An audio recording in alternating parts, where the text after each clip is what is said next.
Who do you think you are? I am. I warm it up like Kane in his prime. Fuck with us, you insane in the mind. You cowards way out of line.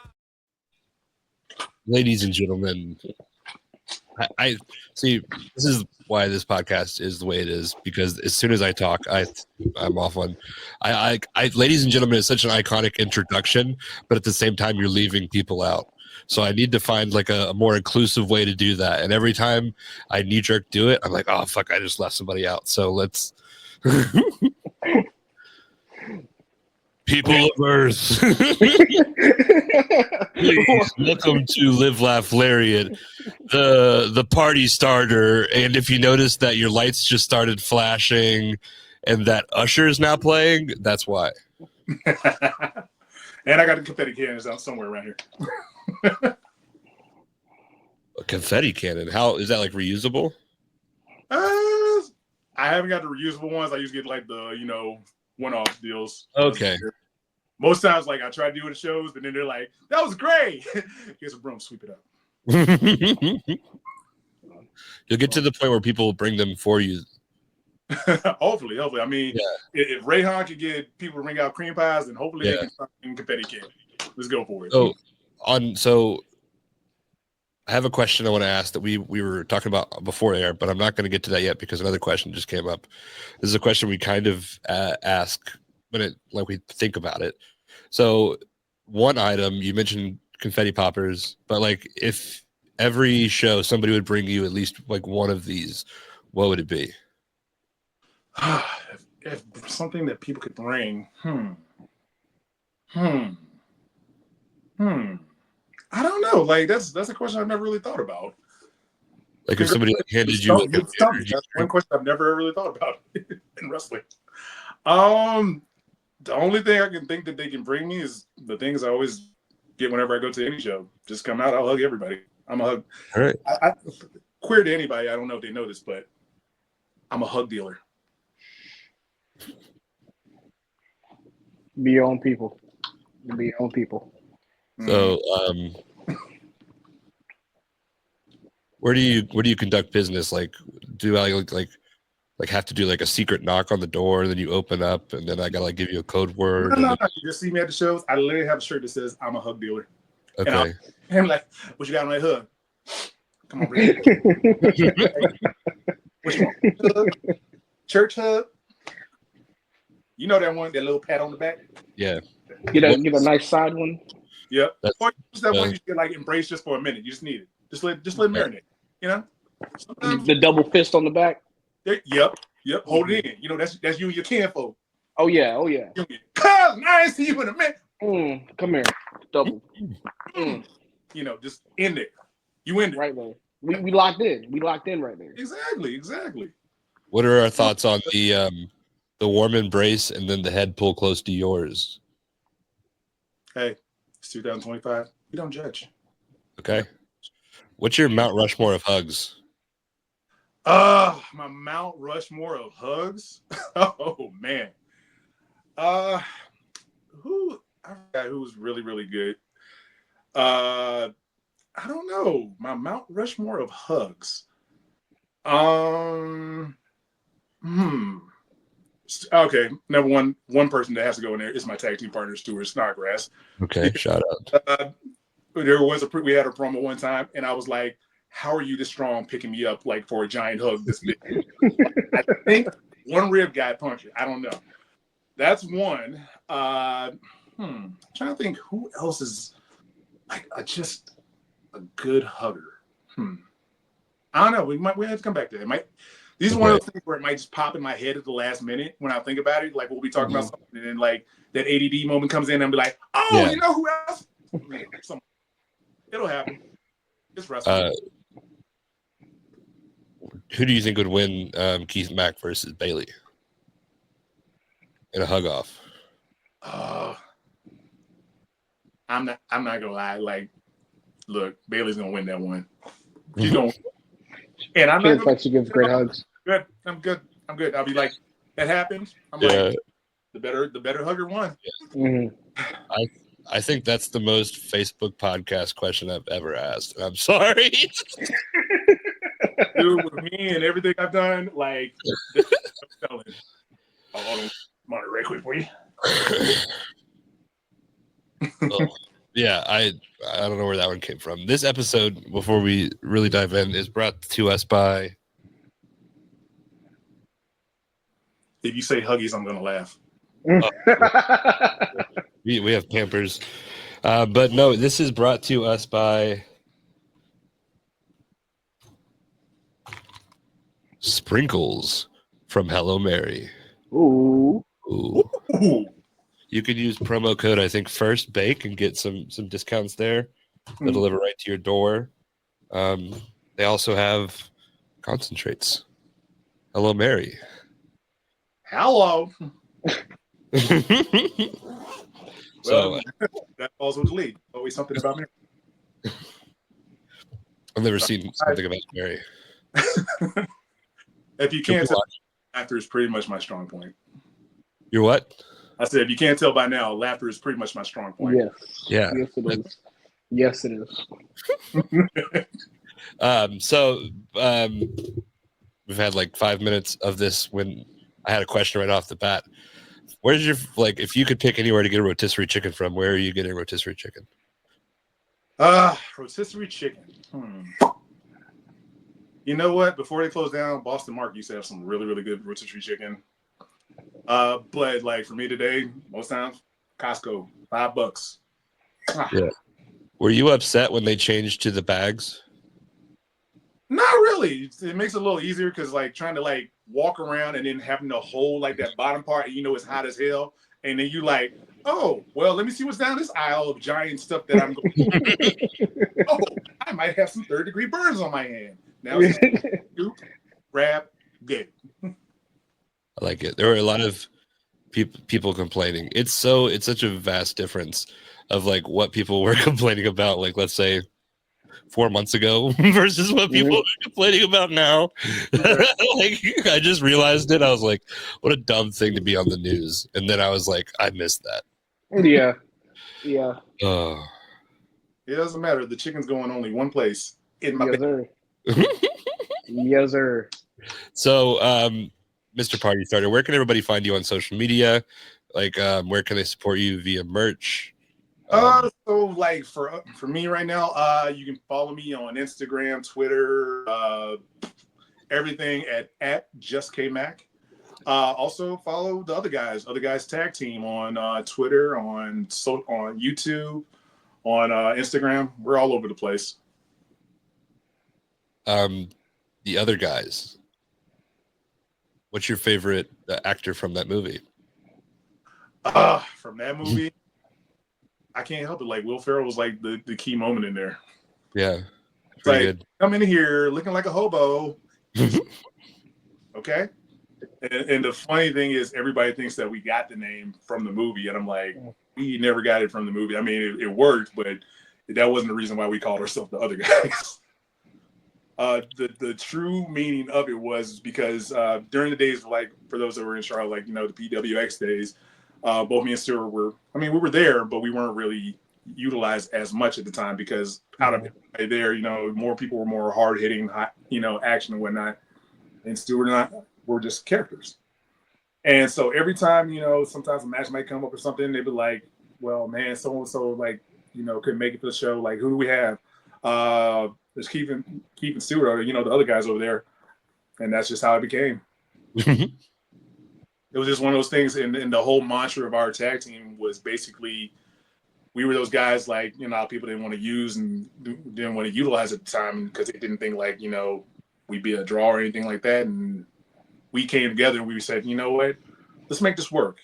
Like we're both entertaining and we both we love to have a good time. And our chemistry just works so well together. And about it is like me and Stuart, like even outside of wrestling, like we still hang together. Like, my family's met his family and all that type of stuff. We hang out on the weekends, watch football, like that. So that's what's really made us such a tight unit. Like we just brainstorm off each other so much. It's ridiculous. And like, we're like, man, that was ridiculous. How can we do any more than how can we? Yeah. I love that.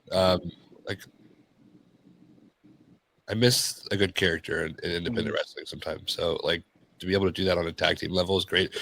And I like tag team is just a magical way of telling a story too.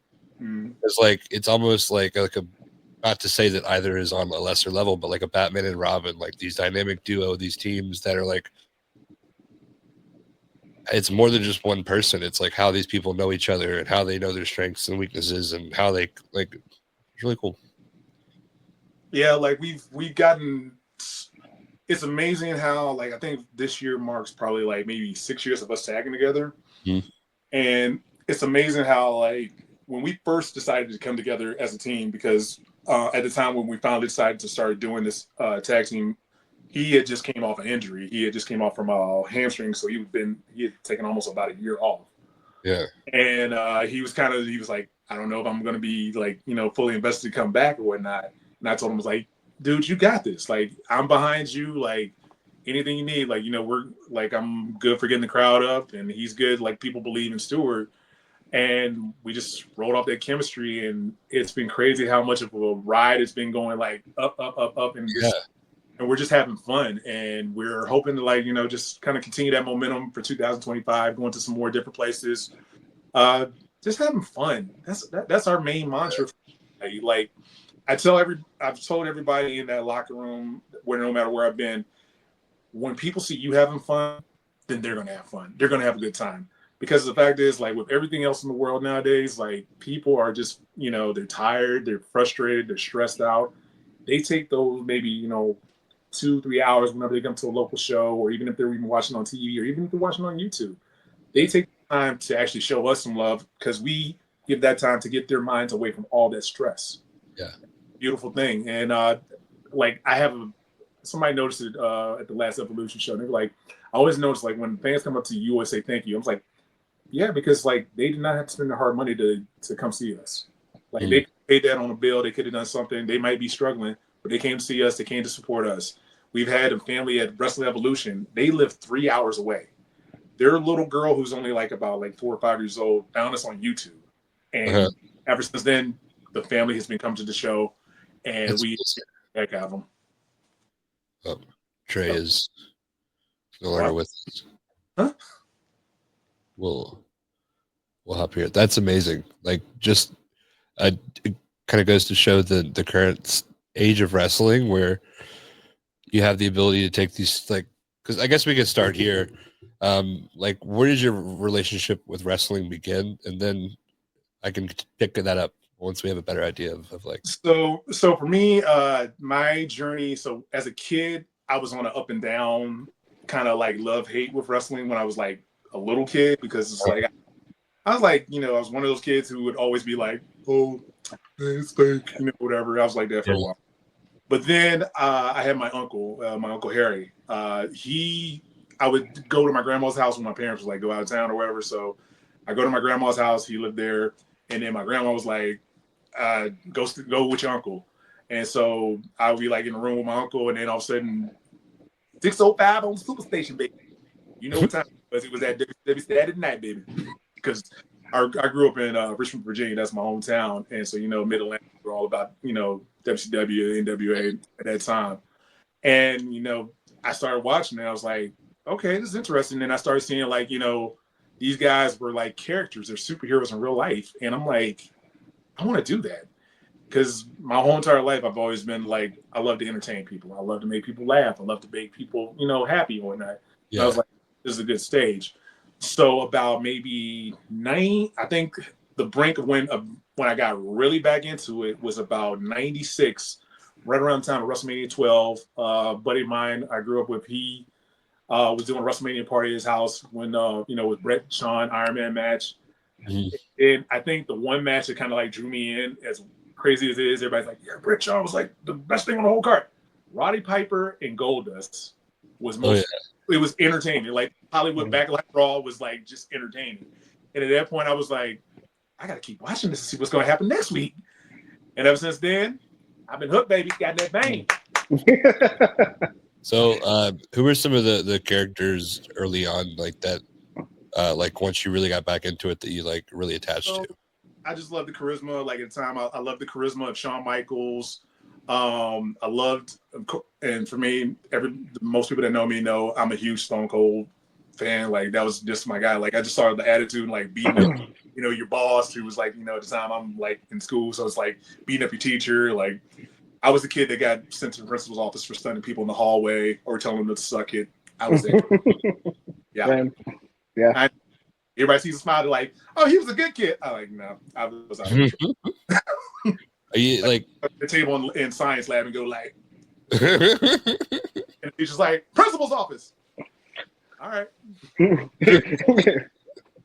Like it's my love for wrestling. Like it's been so much. Even in college, I did a paper on pro wrestling. Yeah. Like that's one time, and like even my teacher was like, "That's actually a good perspective." Like I never looked at it like that before. And finally, I'd probably say,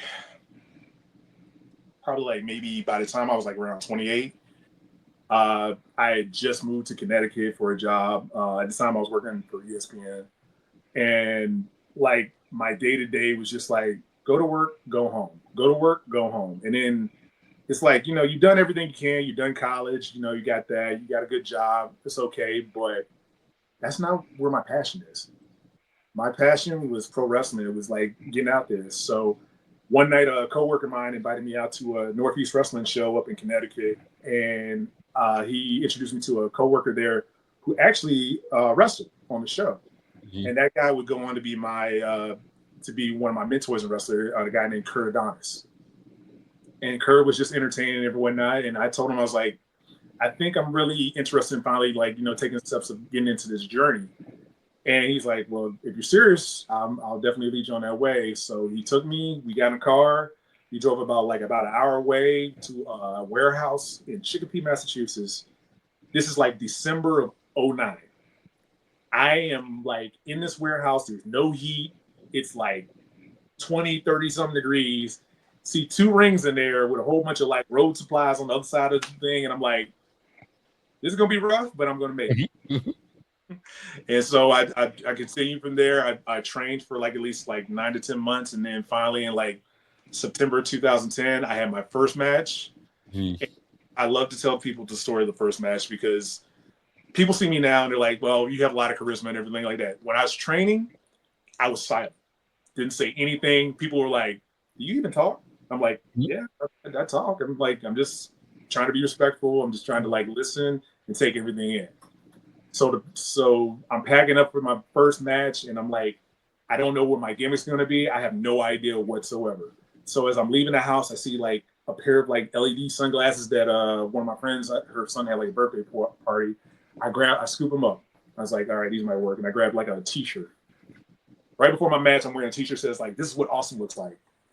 And one of my trainers, a guy named Johnny Idol, he's looking at me like, hold on, are you working face or heel? I was like, I'm working face. And you got that shirt on and says, this is what awesome looks like.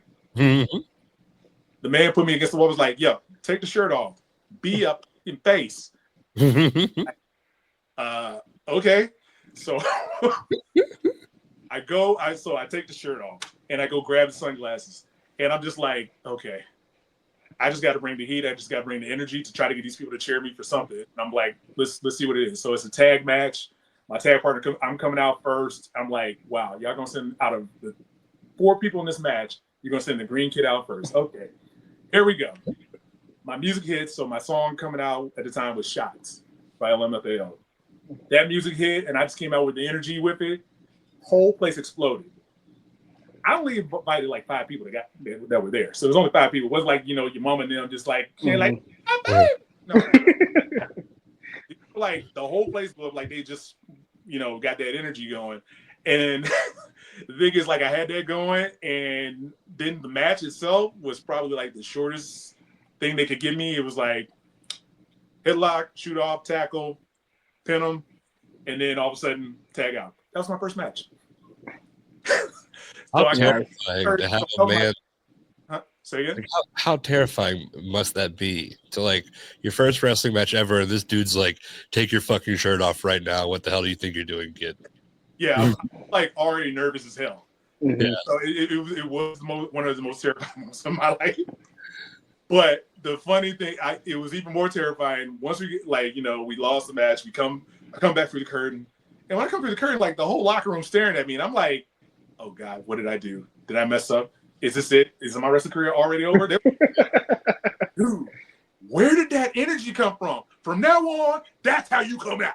That's how you come out. And I just kept that energy going, and it's been a thing. It's like rarely many people in this whole entire industry. I've been doing this for 15 years, and for 15 years, I've just been face. So yeah, and they've had promoters that want to be like, we're gonna make you. No, we can't. You smile too much. I can't help it that I'm likable. I don't know. I don't understand how that's a problem. I hear that all the time. Like, you smile too much. Why? What do you mean? I didn't know what to tell you. I'm like, I'm just naturally smile. Like, yeah. They finally figured out, like, as I kind of like grew into business, like I started feeling like, the one thing I'm known mostly in wrestling of all time is just my facials. Because like people when they see eyes pop out and they do like this, or they see like, the usual smile, like, like that, is one of my trademarks. And I guess like people just feel that energy, and I don't know what it is, but it just draws people in. This is a perfect segue for a part of our show called Take the Pictures, where I have stalked your Facebook. I went all the way back to the beginning of your Facebook. And I attempted to tell what I thought was a story. So I gotta wait for this to load and then I'll put it up, but I will play the music real quick. Why don't you take a picture? It'll last longer. I turn my camera on. I cut my fingers on the way. On the way. All right. So I waited for this to load. It said it failed. That's great. 1 second. Watch me not have any memory to send a PowerPoint from my phone. That's crazy. See, these computers, they make them so expensive, but they make them with so little memory. It's so frustrating. Dude, if you only knew, like, with all the stuff, like, a lot of people, like Trey knows, like, outside of wrestling, like, I do a ton of graphics and video editing for so many promotions and, like, so many, other fellow wrestlers and whatnot. Like, I'm pretty sure my phone could really talk to me. It could probably be like, why do you keep all this stuff in your phone? I think we're in a very similar boat here. You try to delete them all, but then you're like scrolling through your pictures and you're just like, oh, here's a picture of just a random wrestler from. Trust me, there's so many on my phone. It's ridiculous. Yeah, I got work, wrestling, and my personal life all into. Yeah, no, I understand because my wife loves to take pictures. Yeah. Like, let's take a picture of this. No, it's snowing. Let's take a picture. Trust me, it's the only reason why I had to get like the big like memory storage for my phone. Mm-hmm. Yeah, I have 500 gigabytes, and I desperately like right now I have like 15 pictures of you just in my phone. It's normal, but like it's not normal. Like I can't. Trust me, like everybody. I think everybody I've come in contact in life probably has a picture of my phone somewhere. Somewhere, somehow. I don't know. It just happens. Oh, I apologize for the delay in this, but I'm actually the anticipation is kind of building up because I'm like, I feel like I picked like I will say you're probably the most documented person that I've ever covered that we've ever covered on this. There's just so many pictures on there. I've lived a life. Yeah, a lot of like I think you've probably taken the most selfies. Yeah, that's I have an album. You probably stalked that on Facebook. I have an album that's just called like Party to the People because I started that album like I want to say like I probably started in maybe like 2012, 2013 because I would go to shows and then we just have fun and then I would take a picture with the fans and then be like I'm gonna post it online and tag you and whatnot and it just became a thing. And now I swear I probably have like I think in that album alone is like almost I want to say up to maybe like almost 5,000, 6,000, something like that. But I always like to keep that as a reminder of like all the people that supported me throughout the years or currently are supporting me. So that's why even when I go to shows, I'm like, hey, let's take a picture, make sure the tag is in it. I always make sure to show people love as much as they've, much as they show me love. So this is a question, and this happens a lot of where my brain thinks of a question and then the story goes on and the question starts to slowly become less appropriate to ask. But I feel like This is probably not a fun query, but I'm going to ask it. How many people in that album do you think have like committed murder? Like, like it has to be probably at least one, right? Maybe. Let's see. We'll go with one. We'll go with you just never know. So I'm gonna say maybe at least 3. Okay, I'm glad that you're on board with this because I actually don't have like the typical take my pictures. I have that whole album pulled up, and we're just gonna go through, and we're all gonna decide who we think has murdered somebody out of all. Okay. This is great. All right. Which I would totally be down for, but I don't think that does you justice for this podcast. Like, I don't. Oh, God, please don't get me canceled and call me the murder starter. No. No. The Death Note, Keith Mack. That's his new heel gimmick.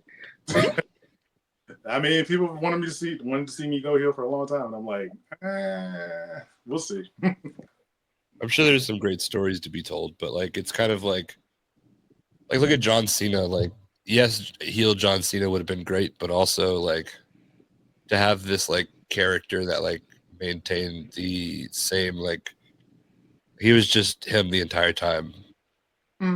Pretty cool. I think probably the only time like recently I just wrestled for Fantasy Cosplay Wrestling. They usually do like GalaxyCon, Animate, those those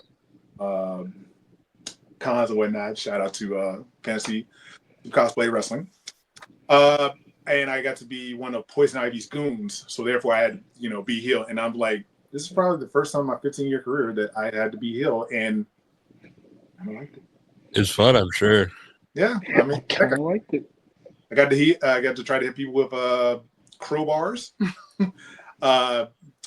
I ended the match by getting stabbed. So yeah, it was. Oh, nice. Yeah. Beautiful. Good old stabbing. We might be hearing about that a little later. I don't know.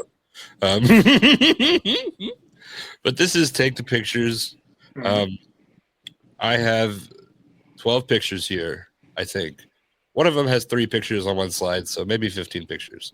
Okay. So we'll just start off. This is the earliest picture of you as a wrestler. Oh wow, yeah, it's like 2010 or 2011. Yeah, like that was probably like I was only maybe a month or 2 in. Really? And you already had a shirt?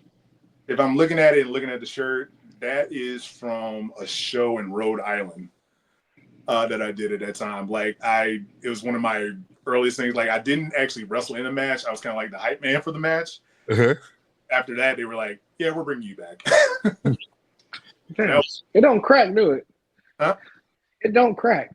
Yeah, I get that more than anything. They're like, I see these pictures of you from like 15 years ago, and you still look like you had not aged. I'm like, that's right, Mac don't crack. It don't crack unless you smoke it. I'm off it now, baby. Which brings us to our next picture here. The Rhode Island fans, like, all I really know about Rhode Island is it's the smallest state. I feel like that's what most people know it about. If you ever like Beyond Wrestling.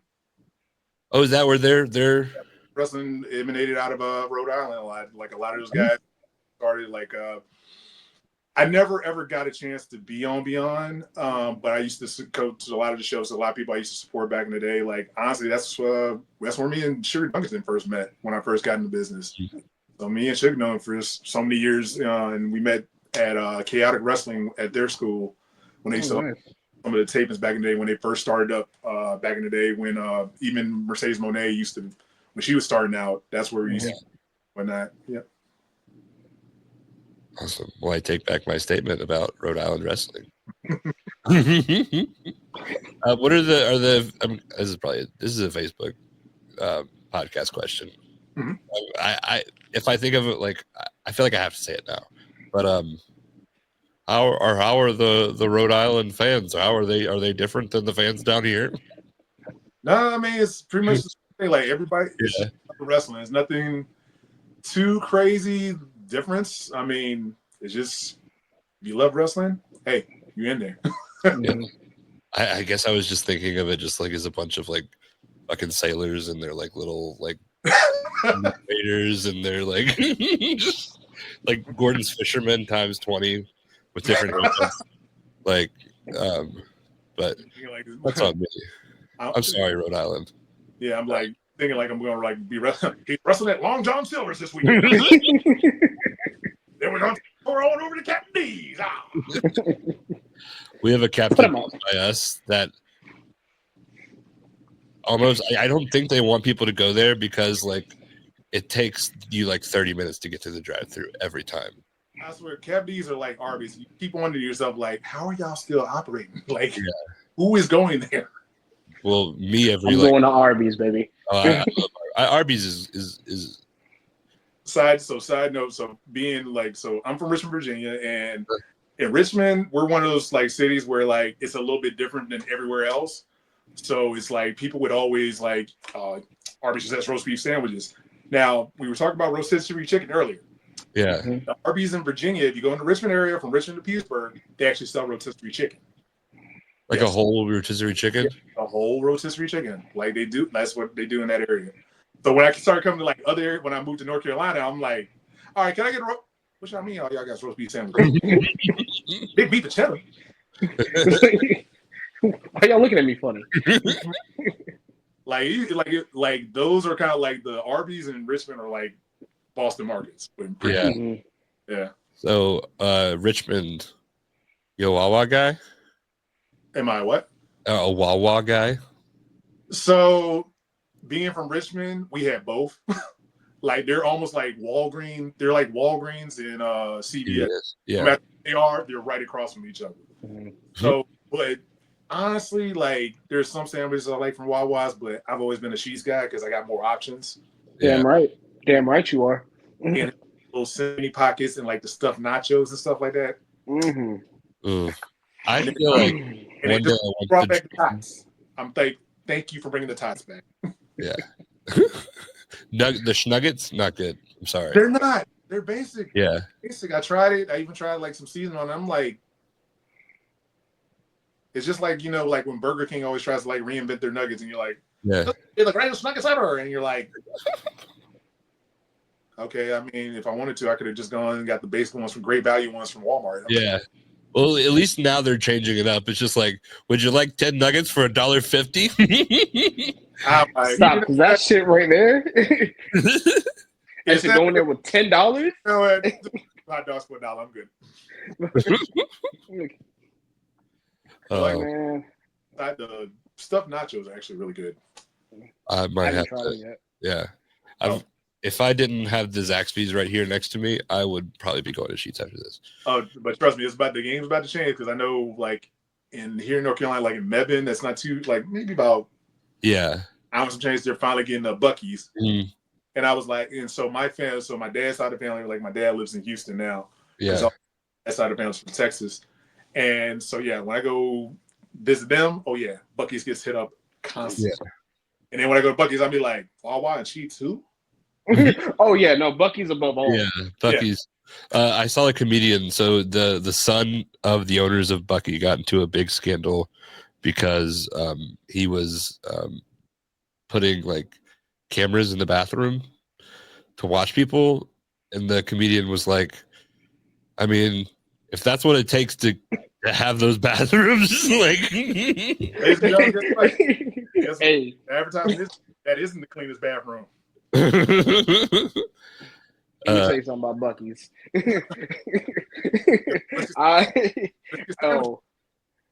Man, that three meat sandwich for like $25. Oh, look, yeah, I can die happy. What do you have to bring back with you every time you go? Like, what's your go-to? From Buc-ee's. Like I said, the brisket sandwich is always good. Kolages. Love those. The little like stuffed pastry with the sausage and stuff. And then I'm trying to think of the third thing. Usually if I go there, I always have to end up getting some type of Buc-ee's t-shirt. Always, it's like I have it. I got the hoodie. My goal, and if anybody out there wants to bring it to the show, if you happen to find a onesie, it may be a large or extra large. I knew that was coming. I knew it was coming. I will wear it to the ring. I don't care. Absolutely. Especially this time of year, I love a good onesie. I got a Santa Claus onesie. I got a unicorn onesie. Hey, for Christmas, I even had a onesie Christmas party.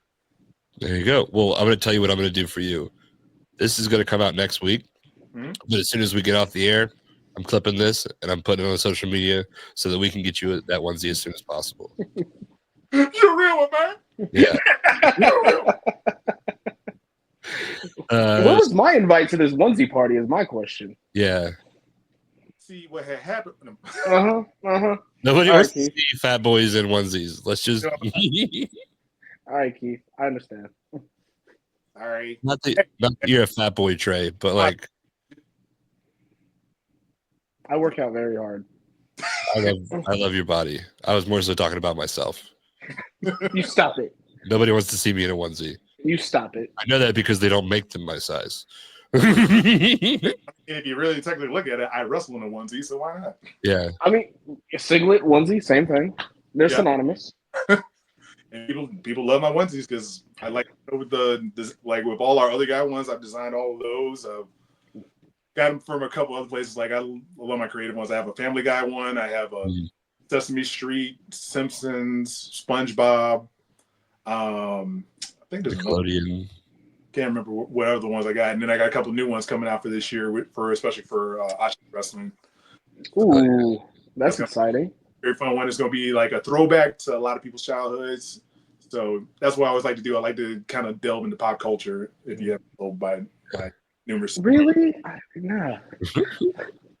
So, like, what is your, like, so have you always wrestled in singlets? No, I didn't start wrestling in singlets till like maybe 2019. The very first time I wrestled in the singlet, it was me versus Ray Hernandez, then Montana Black. And it was at Pure 9. And so, like, I got it because I was like, this is during the stage of PWX when I was, going through Put Me On, trying to get into the syndicate at the time. Yeah. And so they offered me a match. They were like, if I could defeat Rayhan, then bam, I'm in the syndicate. So as we're getting ready, I'm like, okay. They're like, hey, whatever you do, don't show Rayhan your singlet yet until you get in the ring. And I was like, okay. So I wore like a t-shirt and some sweatpants the whole entire time. You never saw my outfit. So as we're getting ready to wrestle, I'm like, oh, I can't wrestle in this. So I take off the shirt and I take off the pants, and you see me in nothing but a Sesame Street onesie.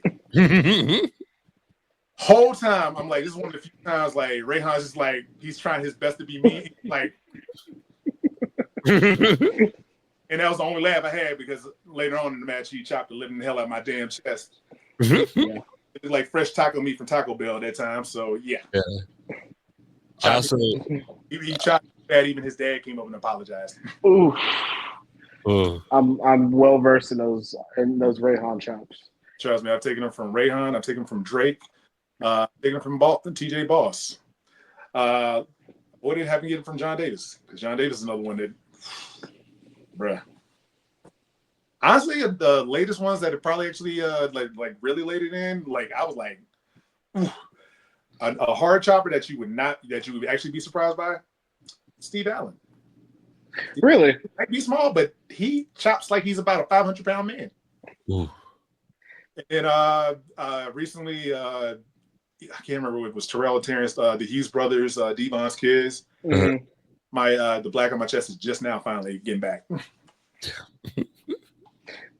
Testify. Mm-hmm. I apologize. I answered that question. Like, I've stalked you so much today. So I was like, yeah, well, he started out with trunks, but then I was like, this is his podcast, and I just answered the question. So I do apologize for that. Like, you never know. So. I'm officially a Keith Mack historian, which brings us to our next picture here.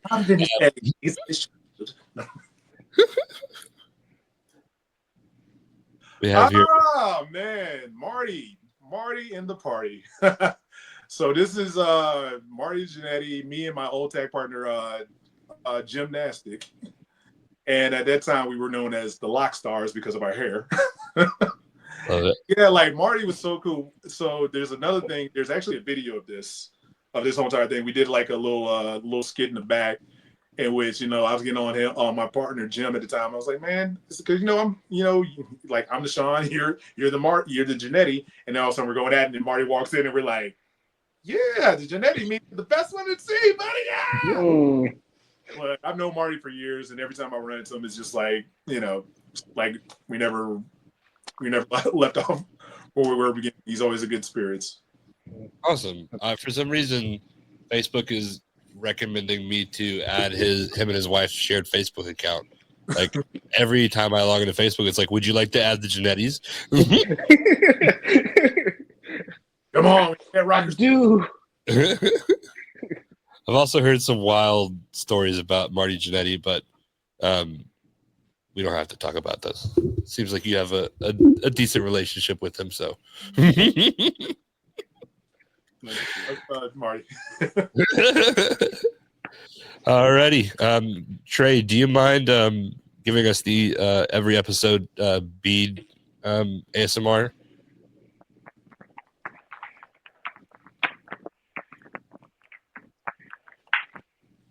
That's why people tune in. That's the only reason I'm here. Do you, bro? Speaking of do you, bruh? Keith, what the fuck is this? I don't see these beforehand. Keith, what the fuck is this? So this one came. It was a Halloween battle royal, and this is supposed to be my Randy Watson costume. And I was like, I have this extra piece of hair from this costume. What do I do with it? Just glue it to your chest. Like the whole time I'm in the locker room, I'm just like disturbing people as I'm going like this the whole entire time. Going over the match, and I'm just like, yeah, that sounds good. They were like, I can't stop looking at you. Like, what are you talking about? I don't know what you're talking about. I would have given props. I think I locked up. I locked up with my opponent in the match, and it fell right off because all from the entrance. I want to give props to the photographer because you could have told me this was like from like a movie in the 80s. Like this was like a behind the scenes. Like it looks like it was during my pimp phase, Oh no. Shirts and skins. I mean, technically, I'm called one of the other guys. You know what? That was during my Gator days. What I would do is I had a friend. They wanted me to arrange the dates.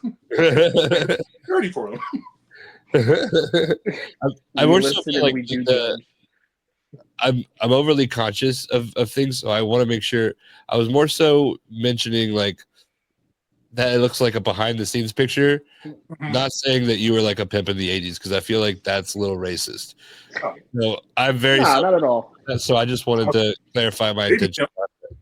I think you've said worse things, man. I think you've said worse things. Look, this must be like dark humor is another place where I live too. So you can... Legitimate dark humor. That should be your you should get like a comedy like tour going. I honestly, there was a point I was kind of thinking about start doing stand-up comedy because everybody's just like, you do it because you tell stories so good, and I was like, yeah, there's still room, there's still time, and yeah, like you look at like Nick Foley and Nick Nimitz and who else does it? I don't know if Nick Nimitz does it well. Yeah, I'm about to say doing it well.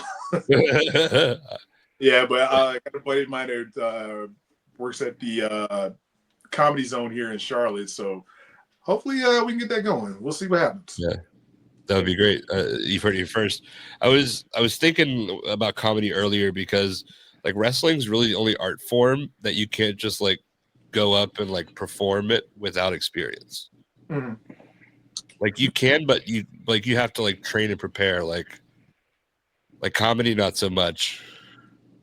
So for me, like with going into wrestling, originally when I came to wrestling, I was trying to still figure out what my character was going to be.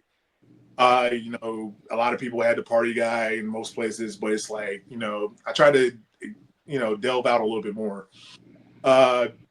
like I said, when it first happened, had no character. I went to one of the promoters I was working for up there. I went to his wedding. Went to the wedding and, open bar. You get in there. You get the party going and whatnot. And so, like, everybody, like, we got on the mic with the DJ. The DJ was cool about it. We just had a good time and whatnot. And after we left, like, the guests were like, as I'm talking with some other people, the guests were like, that's good. Like, do you, like, MC these parties? I'm like, no, I'm just guests just like y'all. They were like, really? Really got this party started. And I was like, wow. So then it just became the party starter, and it just was just me giving that energy. I used everything from dancing, from just even like I would always look into like what's happening in pop culture to try to connect with fans. Some like the biggest craze. I remember like maybe was it 2012, like when everybody was in the Gangnam Style. I did like something like that in my match. Mhm. I had a match with one guy. We just did a dance off where half the time I'm doing half of the Carlton and stuff like that. Just crazy fun stuff, and like people were entertained by it, and I kind of kept that going. And then eventually, as I moved down here, I was still doing it, but then I was like, I got to refresh it. So that's when I was in PWX, and we started put me on because I started watching, Be the Elite, and seeing what they were doing, and I was like, well, why can't us on the indie level? Why can't we, continue to keep that momentum going? And it became a thing. It became one promo, and then next thing you know, it went on to be its own thing where fans would see me at the show and like, are you going to get put on this week? And that was a big thing. So when I finally did make an appearance, I remember it was, I want to say this is maybe it was about 2019 or 18 or whatever. PWX did a show at the Grady Cole Center with Jushin Thunder Liger. Pre-show, and I got on the pre-show, I got on the mic, and I was like, there's a big battle royal for a chance to shot or title, whatever. And I was like, I got on there and be like, hey, I'm gonna get in this battle royal and I'm gonna get put on, blah blah blah. Fans got behind me. So the minute I can't, like, they're getting everybody out, then my music hits, and then all of a sudden everybody's like, oh snap, they put them on, and that became a thing. Yeah. And then that continued on to the momentum of finally teaming up with Stewart, and now we've been rocking it out for over 6 years, and we're going to keep that momentum going and just have fun. Amazing. Speaking of momentum and having fun and being the party starter, I'm going to give you, let's say I'm going to give you the task of turning a library, or like a place with very serious people. Let's maybe say, I don't know what that would be. Like I don't know. Like, I guess like what? Like the definition of a tough crowd. Definition of a tough crowd? A jury. That's one. Yeah. A library, pretty much a big open space. Like you can be Grand Central Station in New York City, and it's the fact of like, you got street performers in there, but you got to be that one person that everybody's got to get that attention on. There's ways to do that. I mean, that won't also get you arrested, but it's not hard. The thing is, with anything you do, whether it's in wrestling or just anything in life, you got to make sure you have a connection with people. You got to make sure it's something that's going to engage them, something that's going to make them either laugh, make them going to react, whether they're going to get, if you're, a heel, if you're going to get mad, if you're going to get pissed off. You have to find that one thing that's going to get them, like, as you go on, like, as we like to say, the cheapies, like always, talking about somebody's hometown or something like that. Because people love their hometown. They're going to get pissed off at you talking about where they live. It's those little simple things like that can hire out those emotions. And that's what it's all about. It's like, that's what we do for a living. We basically play with emotions. And whether we can make you happy, we can make you sad, we can make you feel terrified. Yeah. And it's a skill to try to get to that point of making them care. Because like, if it's something that they're not going to be lean into, either they're going to log off this YouTube clip, or they're either going to turn off the TV, or even they're just going to walk out the door. Yeah. You got to have that thing that's going to engage with them. Anytime, like I'm getting in there, even though I might be getting beat down, I'm looking at that kid in the front row, because that kid was cheering for me when I came out. When I gave that kid a pair of my sunglasses as I'm coming out, that kid's cheering for me. And my thing is, I don't want to let him down. I don't want to let all those people that pay that money down, because of the fact that I'm fighting for them, and they know that. So that's what's going to get them behind me. That's amazing. I really like the way you put that. go back to what I was saying before. I found the version of a tough crowd, and the task that I have for you. I just thought of it. So I'm going to give you a boombox and 5 songs. Mm-hmm. You got to walk into an Amish church on Sunday, and you got to get everybody dancing. You got to start the party. What are you bringing in what order? Okay. So what am I bringing in? What order?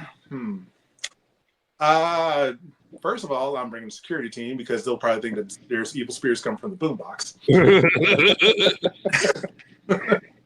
What witchery is this? If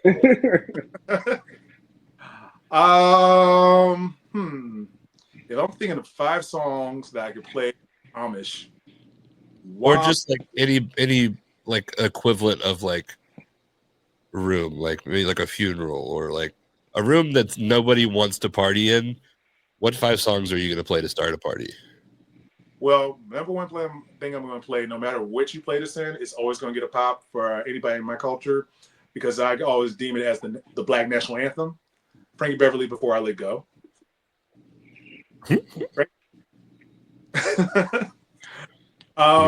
Down, Frankie Beverly. The second one would honestly be the other guy's theme song, which is Timmy Trumpet Freaks, because I don't care. Like, it's crazy how people just respond to it the minute they hear that. Like, that thing hits, and people just go crazy no matter what. They start, like, they don't want to move, and they be like, oh, you know, that's the things, you know. Third one, Michael Jackson, Don't Stop Till You Get Enough, because the fact, like, I don't care. When that beat hits, I don't care if you black, white, green, yellow, whatever it is, when that hits, if I don't see any hips or head nodding, I'm not mad just thinking about it. Let's see. And I'm trying to think. Fourth one. They're starting to get tired. Sitting down. Huh? So they're getting tired. They're starting to think about sitting down.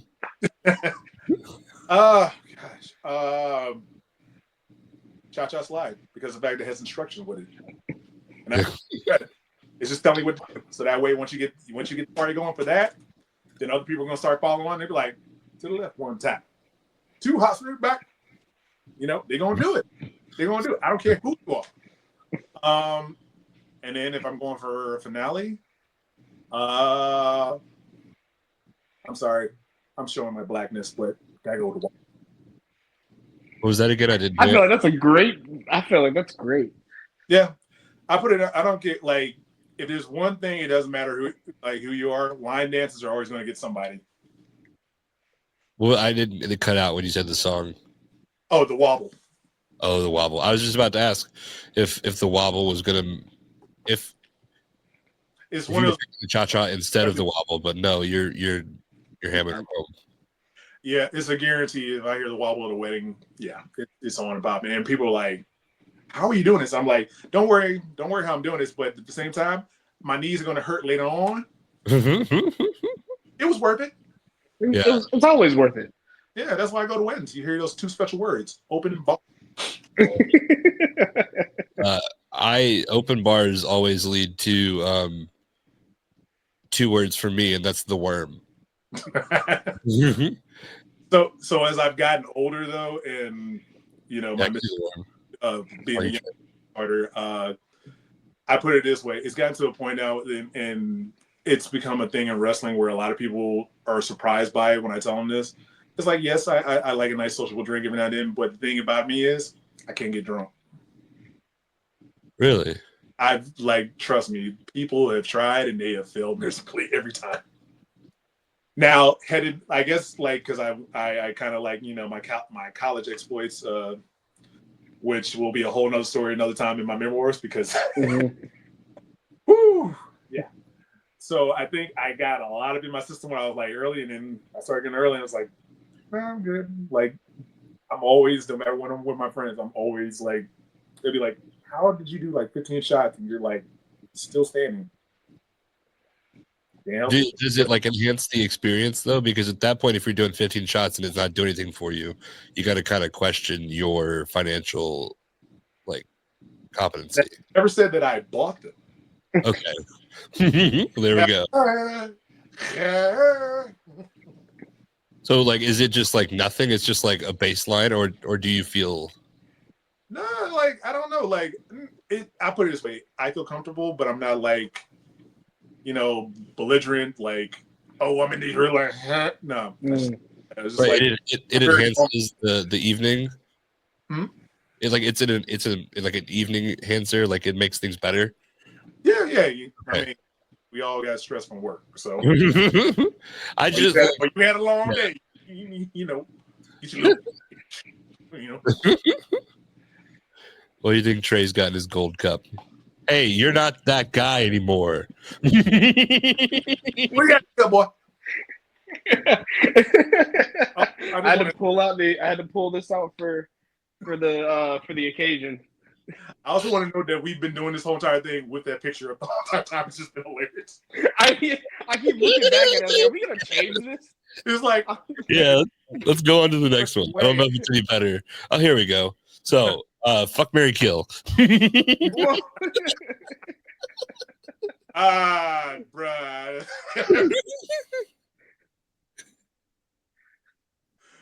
Oh, why can't we just?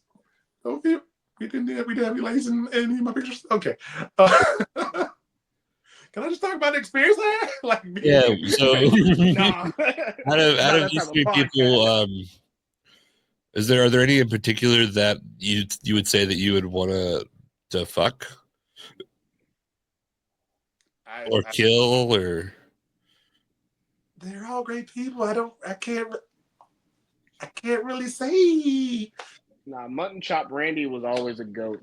All right, I will die on that hill. So you fucking Randy Orton. Mutton Chop Randy Orton. I don't give a damn. You know what? The splits after RKO and Mark Henry? Yes. We talking about young Orton when he was reckless, or we talking about Orton now? This one right here. Yeah. So I think. Let's see if I'm looking at all these pictures correctly. Let's see. So this is probably like maybe with Cody. That's probably about the 5th or 6th time I met him. Randy, that was from 2012 from WrestleMania 28 weekend. I got invited to the WrestleMania premiere party and ran into him, and he was real cool.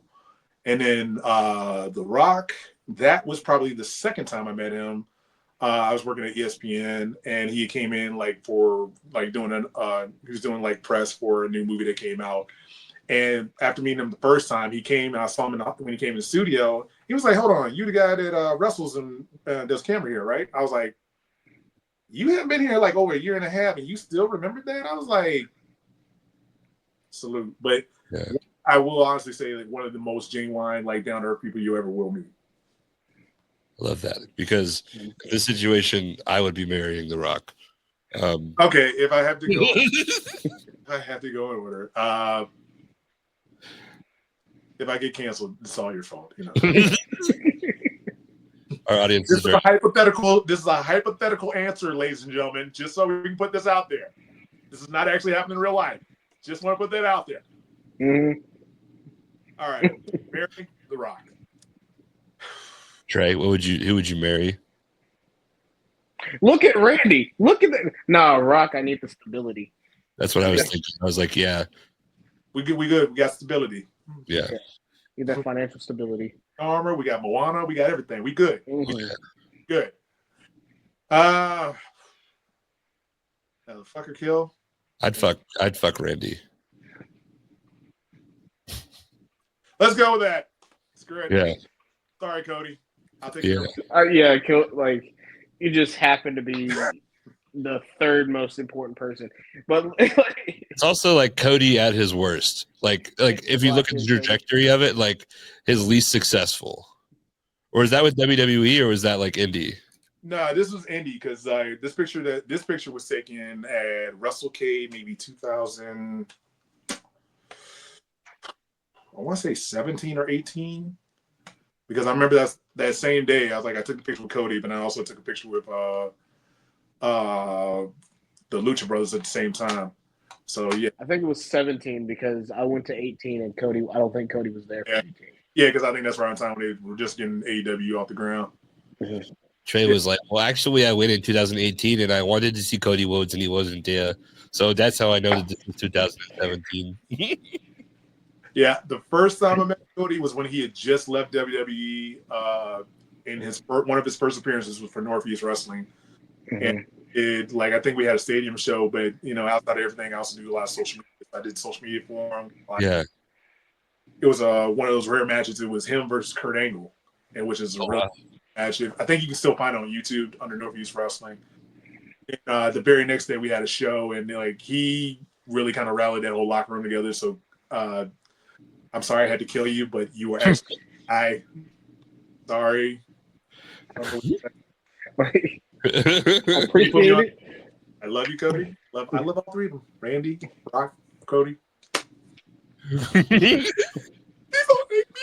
You don't have to worry about any of these guys ever watching this. Look, it'll be just my luck. Like, I remember that guy. oh wow, this is a good old throwback. It's actually kind of funny. So I was watching an old video from like 2016, and it was like from WrestleCade when WrestleCade used to have like the. So for those that remember, WrestleCade used to, for their fan fest, they used to have the ring right in the middle of the fan fest, and it had like, going on while people were like getting autographs and whatnot. And I watched the old Battle Royal, and I saw Kozone, and I saw James Ryan when there used to be LeBron James, and I was like, wow.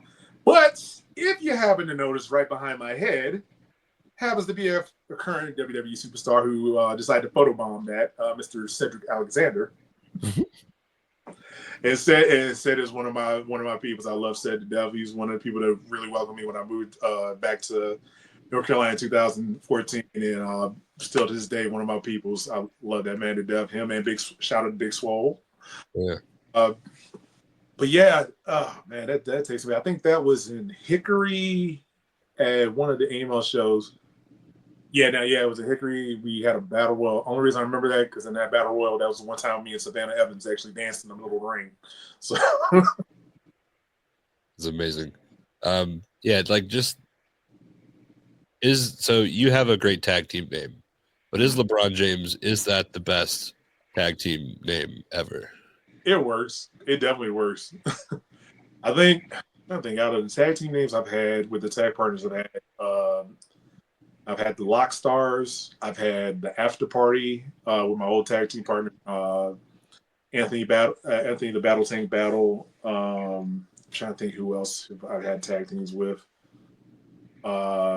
Yeah, those are like the main ones, and then just other guys. So no matter who I tag with, they know it's going to be a fun time. They know it's going to be easy night. So I like it. It just like you used to look the same, but like James Ryan looks so young, and I just saw James Ryan this past weekend at AML. He was doing commentary, so it's good to see him. Like me and him have a thing. Every time I see him, my nickname for James all the time was Big Baby Cool. So every time I see him, I'm like, Big Baby Cool. If you watch Botchamania, you know. And so the reason that I picked this picture is this was the first ever, like, or as long as the caption, this is the first ever time you guys tagged together. Yeah, we did. I want to say, about earlier, 2018, 2019, we did a show in West Virginia. And I think we took on Zuka King and TJ Boss. That was our very first time ever tagging. And we were kind of nervous about it. We were trying to figure out like what it was going to be. And after we did the match, we were like, I really liked it. Like we kind of fed off each other that first time. And we decided like, okay, we're going to really start this tag team thing up. Then Stu ended up getting injured that year. And then finally, like I think December of 2019, it was a match. It was an open challenge from who was it? It was open challenge from Mason Miles, and I came out and answered the challenge. And then Mason, he didn't want to fight me because he called me a comedian. And I was like, well, you can either fight me or you can then take on option B. And my option B was Stu. Mm. And that kind of started off like, unfortunately Stu lost the match, but we kind of shook it off. And I was told him, like, you got to just keep believing in yourself. The next month he had a match against Lucky Ali. I kind of tried to help him win, and he got distracted and didn't go there. So that led to the one and only time that me and Stuart Snodgrass had to face each other one-on-one. And I can tell you right now, it was not your usual match, because somewhere in that match, we ended up doing something from Spaceballs. And this thing, so if you've ever watched Spaceballs and seen the scene with the Vulcan neck pinch, so I don't know how he got past me. He got fine, put the Vulcan neck pinch on me. I'm like, Stu, what are you doing? He's like, Vulcan neck pinch. I'm like, everybody knows if you do the Vulcan neck pinch, you got to do it right about here. Like, yeah. And I passed out. He goes, trying not to wake me up. Referee goes, I wake up out of my sleep into like you're waking out, you're sleepwalking. Yeah. Crazy.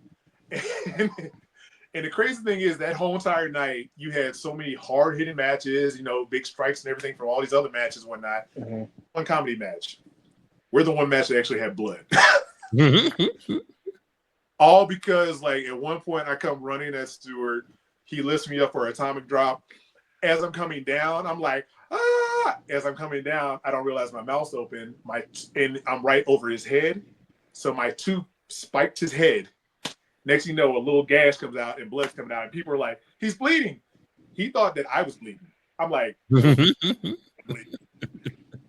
so it became a thing. And then we just kind of wiped off in there. Then the pandemic happened. And then we kind of like, okay, let's refocus and redo what we want to do. And then after that, we just been riding the wave since. And you've had a pretty successful last couple of months, picking up some championships, making some names, wrestling some names, some cool stuff. Really excited for you guys on that one. There's the Sesame Street one for those listening. If you want to look at Spotify, you can see although if the fact that I'm pointing out that you could look down at your phone and see all this picture when this is the 8th picture is wild that it's taken this long. But here we go. This next picture here. Oh boy. Yeah, so I like the cosplay. Halloween is one of my favorite times. So these photos.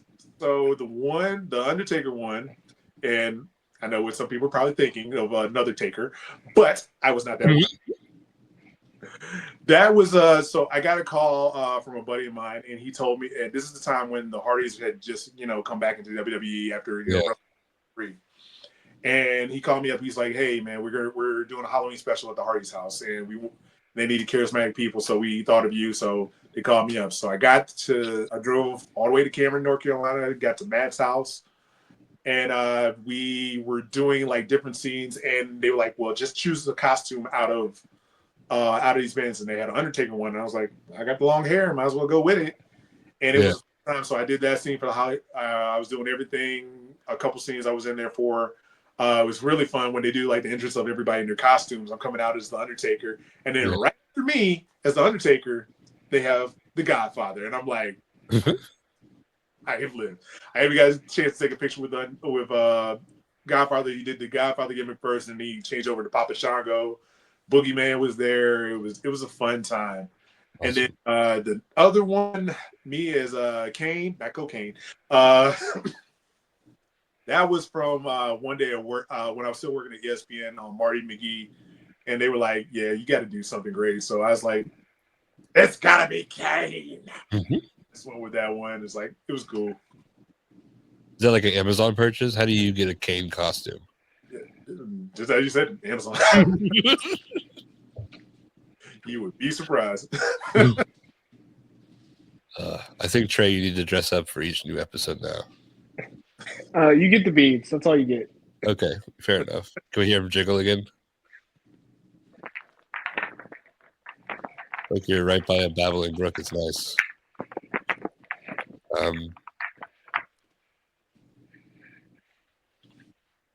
Alrighty. Next picture. I think we're winding things down. Maybe not. Oh, oh man, the good old Beyond days. So yeah, this one is from Put Me On series I did while I was in PWX.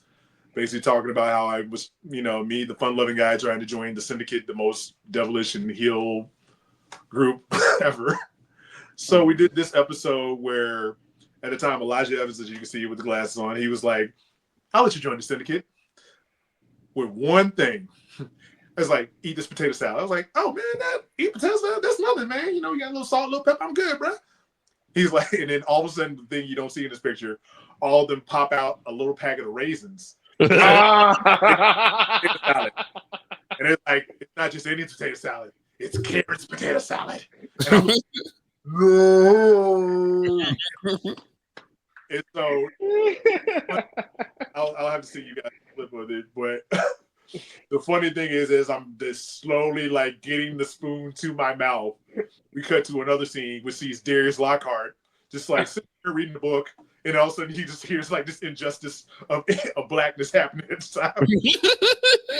He swoops in as I'm about to like put the spoon in. He stops, puts his hands right there, and like, "There will be no eating of Karen's potato salad." At the same time, I'm like, "Where did you get this African accent out of nowhere?"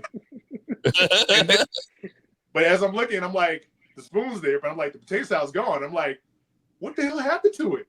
Then all of a sudden you go into another clip because there was like a little room transition. It was Ian Maxwell, fast as hell. I was like, I'm gonna dump this in the trash. But we followed up the episode later on at the very end, like after everybody thought it was done. All of a sudden you see Savannah Evans like, "Oh, I think I'll give it a try." And I'm like, oh God. And I love those. I love doing those. It was just so fun, but at the same time, it was kind of hard, like trying to get so many people together. I mean, we did it. We had Scorpio Sky did one with us. James Storm did an episode with us. Even D'Angelo Williams, former Panthers player, actually did an episode with us. So it was fun because and we kind of explored a lot of other people's characters. Like, people know their characters in the ring, but then kind of got to know them a little bit outside of the ring. Mm-hmm. So it was just like, it was something, we always tried to sprinkle in something for everybody, whether it was a small role, big role, whatever. But it was the fact that, hey, this helped you, helping guys with promos, helping guys kind of like get that personality out that they just never knew that they had, or like, all right, I got to be serious all the time. I'm like, no, you can be a little goofy on here, because the fact is, it's basically kind of like a sketch show, Yeah. I love that. That's perfect. That's why I love these things, because you learn, like, that picture has so much more than just the picture itself. Yeah. So this next one, to kind of bring back an earlier topic. Hold on. So this is most recently. Yeah, this is me. First time ever getting to wrestle Leva Bates, aka Blue. And this was coming off, once again, shout out to Fancy Super Cosplay Wrestling. That's through Galaxy Con. So this match was a handicap match. Me and the associate Crumbles, shout out to Crumbles. We were the goons the whole entire weekend for Poison Ivy, and so it ended up being a handicap match. And with this handicap match, I'd probably say would probably be the most wackiest handicap match, because the one thing I love about Fancy Cosplays is that you don't have to be your normal self. You can be that fun character. So every time it was like, at one point, I went up the ring. I was like, she's beating both of us up. I'm like, went under this ring, got a crowbar. She went under the ring, got a crowbar. I come running at her. I hit the ropes, hit myself in the head with the crowbar. It's like Home Alone all over. Yeah. And then finally, it gets to the point in the match where there's even a point where she's I can't remember the character's name, but she's playing like the girl from Fallout. Uh-huh. At one point, she pulls out a hand, and we're like, "What?" Passes the hand to me, hands it to my tag partner. We're going back and forth. He hands the hand back to me, and it's a white hand. I'm like, "It's a white hand. I'm already going to 10-20 for this." And whole crowd, even like referee Sean Pittman, like he was it. And so finally, there's a point where my tag partner, he grabs a knife. I grab like a katana, and then leaves like right in like between us, and we're like, "Yo, we're gonna stab her right now." We go coming charging each other. She moves out the way. We stab each other, and we just die. And she lives. I think that one almost made the cut. I think I have it on my phone, but I chose this one instead. At least I thought I did. Maybe I didn't. Oh, trust me. But I did see the picture of her sitting on top of your bodies stacked up, which is great. The day before that, I had to do at least one match. I did one singles match. I was Static Shock. I saw that. Yeah. Static Shock from back in the day, and against the Shock Spider-Man. Electrifying guys, right? Yeah. So we lock up. We do a test of strength. Every time we do test of strength, the lights are going flickering, and then all of a sudden, whole place has a power surge, knocks out the referee. I start beating my opponent down for 2 seconds. Then all of a sudden, I'm like going for the pin. I'm like, well, where's the ref? I'm like, the ref's down. Clear. Hit that about 3 times, bring him back to life. So finally, this match ended the best way possible with the theme that we had for electricity. Finally, he's beat me down and he yells out, "I'm the most electrifying man in this whole entire place." He hits. And out comes Pikachu. Pikachu headbutts him right into my spine buster. And I'm like, well, there's only one way we're going to end this match. With the most electrifying move. And it's a wonderful thing, man. It's just it's great to be able to do stuff like that and just be able to have fun and just being silly for a while, Yeah, that sounds amazing. Mm. Trey, which character would you be if you had a choice? Or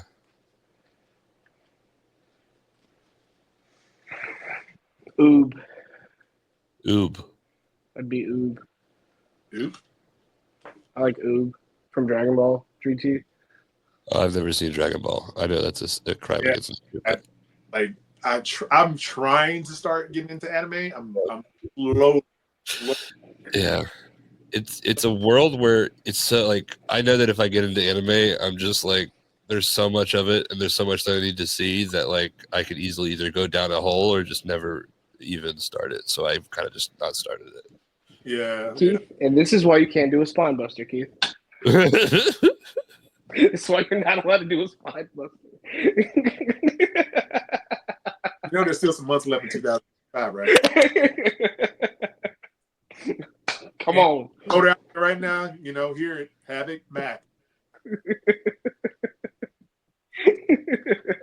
I'm sorry to let you know this. I don't know if you heard this. Oh, my bad. No, but it's okay. Trey Havoc died. Yeah, my bad. Yeah. Trayvon Ali. Yeah. Key. Hey, Mom call him Trey. I'm calling Trey. Trey's fine. He all gonna be trading me. Yeah. Trey is fine. Now we were in the pre-show meeting, and Caprice Coleman was like, "Oh, does anybody have a move they want protected?" I was like the Ron Simmons spine buster, please. And not knowing that Keith also does a spine buster. And I'm like, "How you gonna come in my house and go ahead? What about this boy in here?" You got lucky. We didn't use it that night. You're welcome. You're welcome. But I will say that my spine buster has been approved by Arn Anderson and Ron Simmons. Hey. Turn up. Yeah. Trey's just like but the beads. That's his. This is all I have. I'm not over. Yeah. This is all I got. Don't worry, dude. I ain't got none either. Like I said, I tell everybody all the time. What you mean you don't know me? I'm only the biggest wrestling superstar in your apartment complex.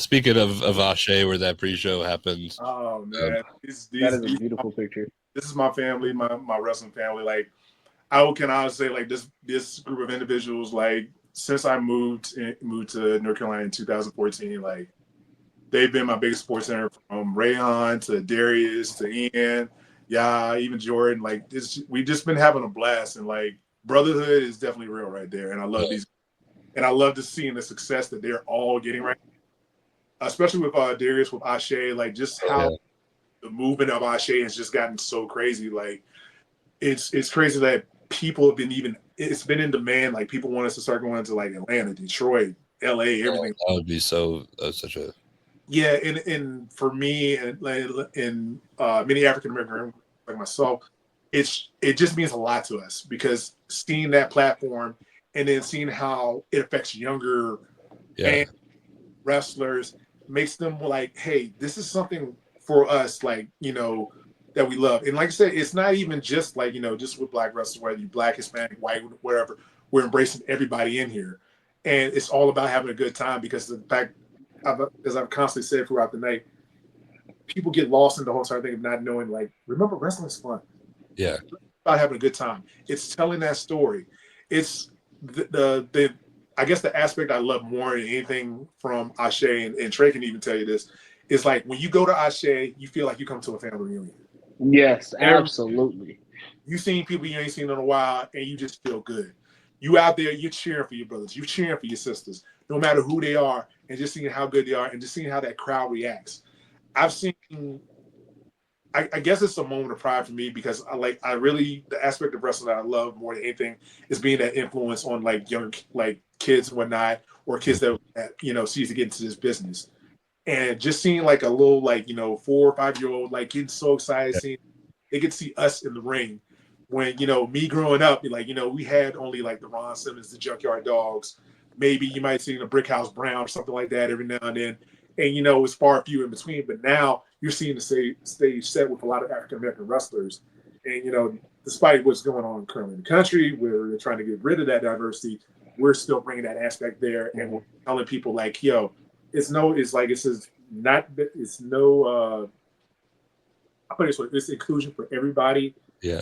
And it's been a big asset. And currently, like even right now with Ashe TV is a whole new concept.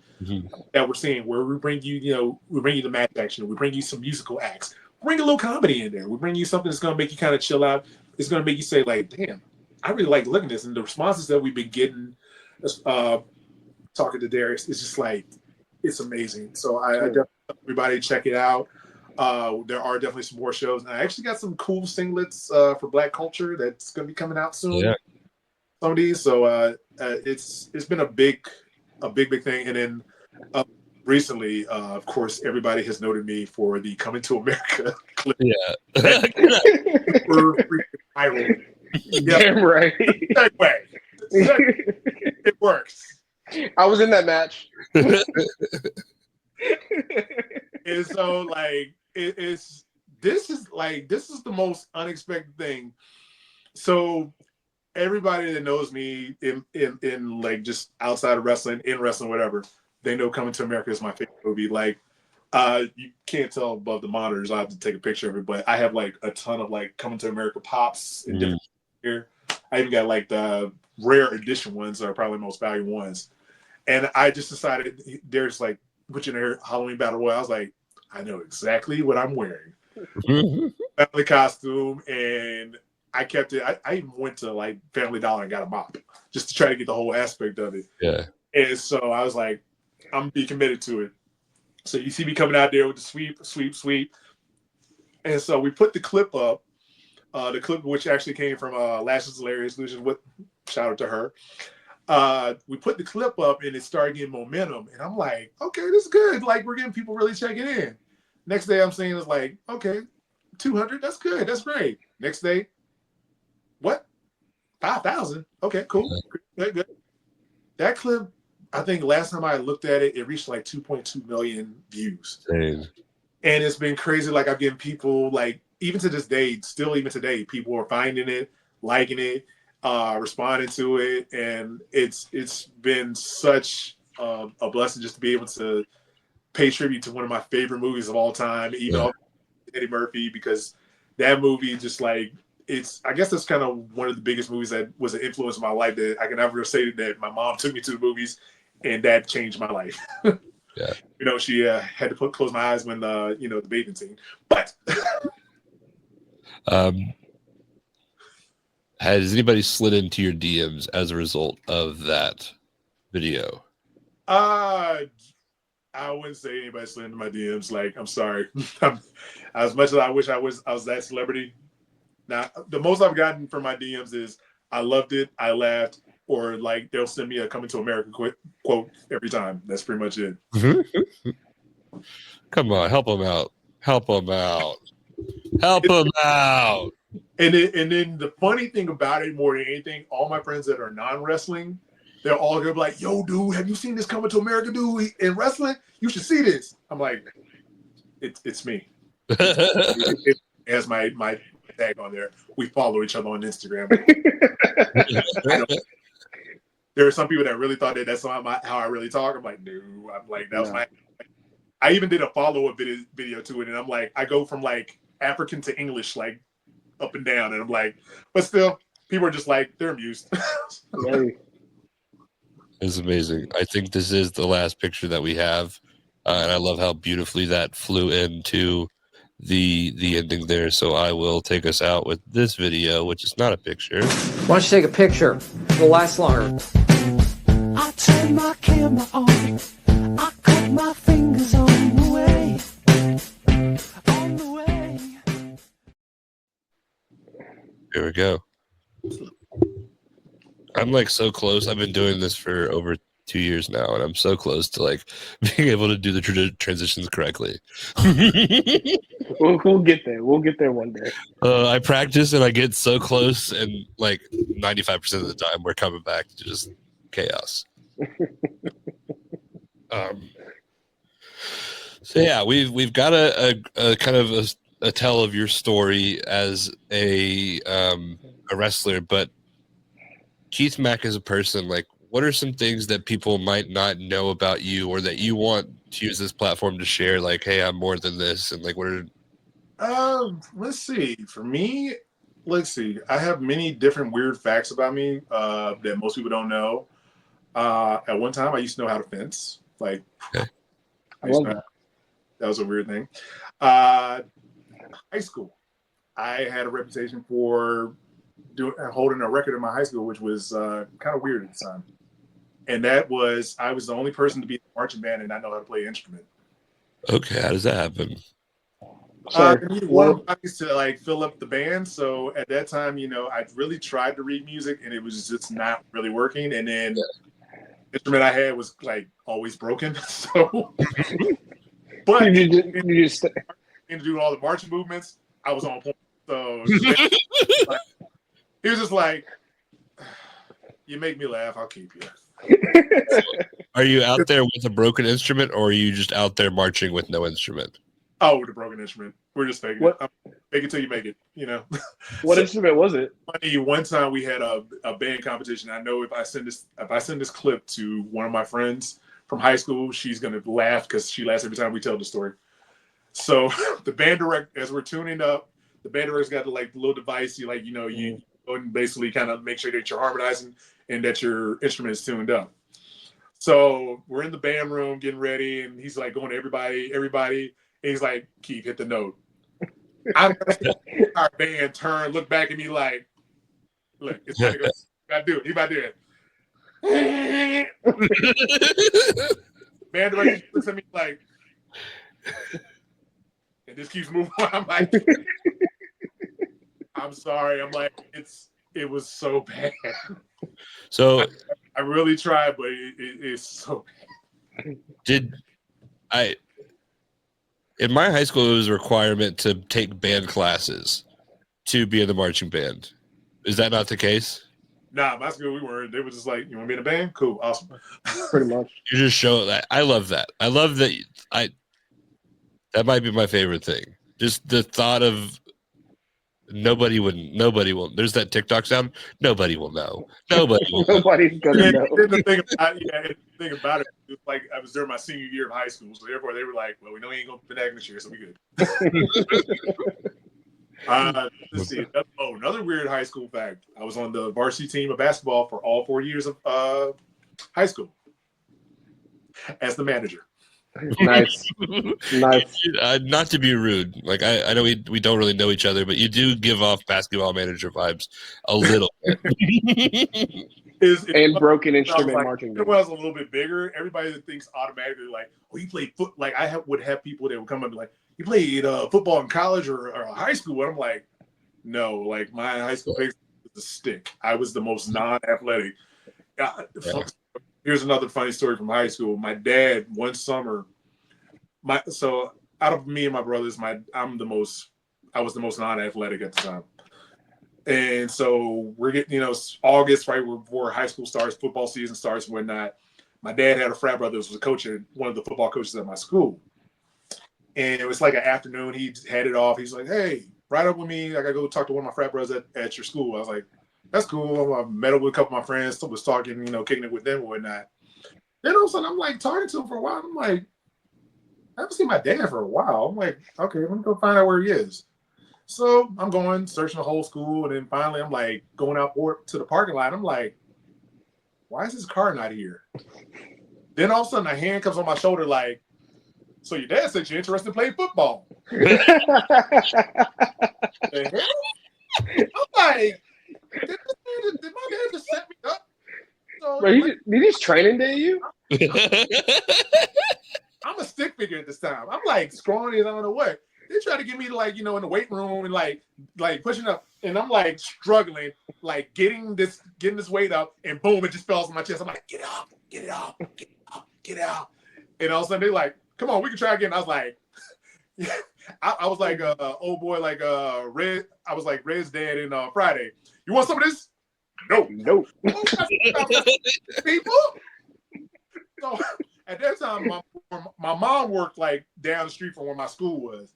I left that weight room, walked down to my mom's office, and she was like, "What are you doing here?" Let me tell you about what your husband. Let me tell you about your husband, a man you married. Mama came on fussing out. Like, I thought he could just use it. I'm like, the boy don't play sports right there.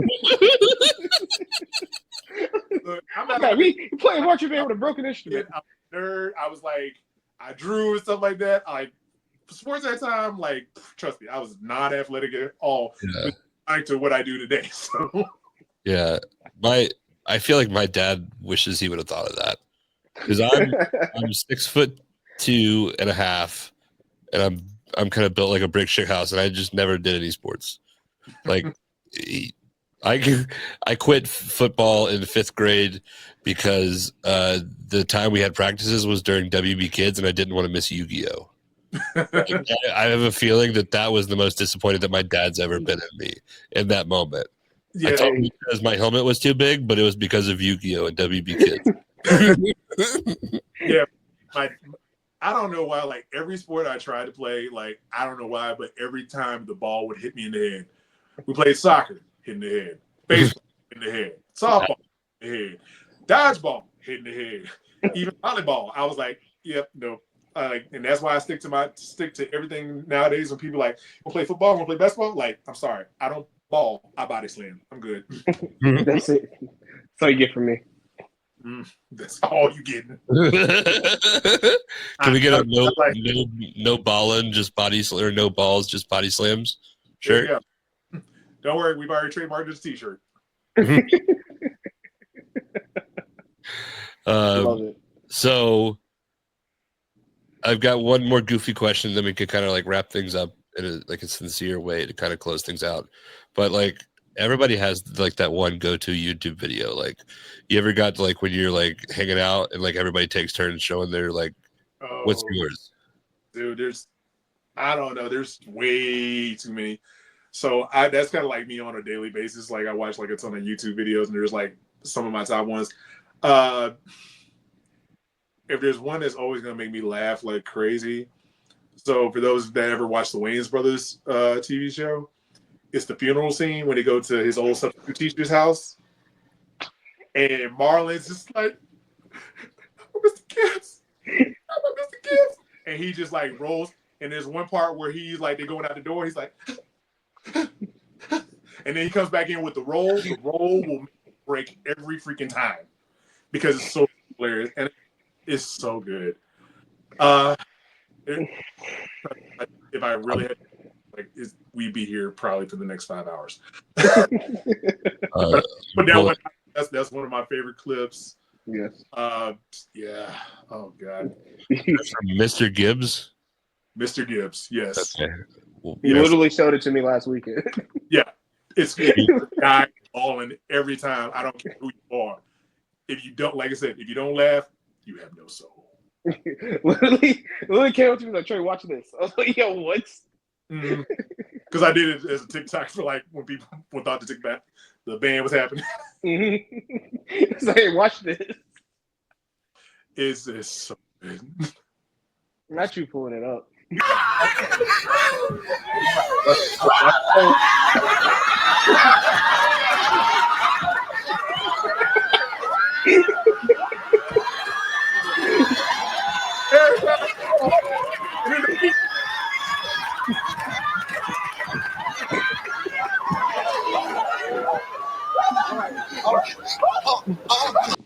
Yeah, what mood you in that will always make you. It just gets better and better. Oh man, real serious. Oh, Oh, that was great. oh, Figure out how to get back. Like I said, comedy's where I live. There we go. That's great. I think that might be a show segment where we just watch everybody's favorite YouTube video because everybody has one. It's like something they have in their pocket, like for awkward moments. Like, Back to the playlist. speaking of awkward moments, we're gonna get real here. Do you think that if you had to, that you would give up wrestling to save Trey's life?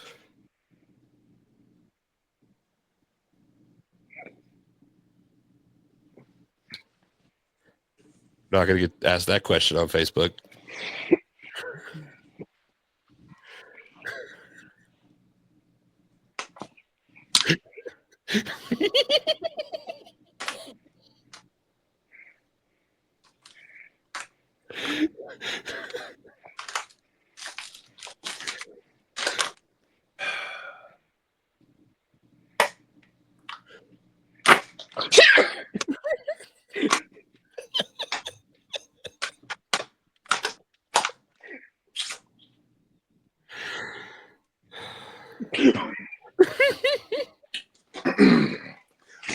Arch right there.